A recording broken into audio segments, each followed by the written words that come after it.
台语文千万字，大家要跟大家做伙来捌一字。咱常常讲，大家讲言的讲较有话。今仔日要甲大家小解这一字，咱做伙来看到，这就是言，读言言第5条。这个言就顺咧行的意思，像咱讲沿海，意思就是顺海行啊行。啊，那沿山就是顺着山的行向。也毋过现代，咱讲到这个言，嘛有挖近的意思，像讲住伫沿海，就是住伫咧挖近海边的所在。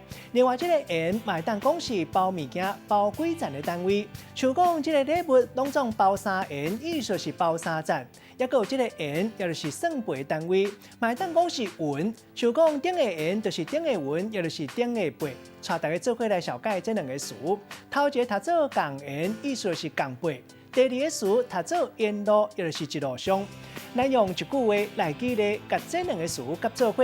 比如讲，大家小少带囡仔出去外口行搭，发现讲这阵囡仔内底，阿明的查某囝上高带头，沿路拢是咧照顾共缘的囡仔。今仔日小解这一字读做言，提供给观众朋友来参考。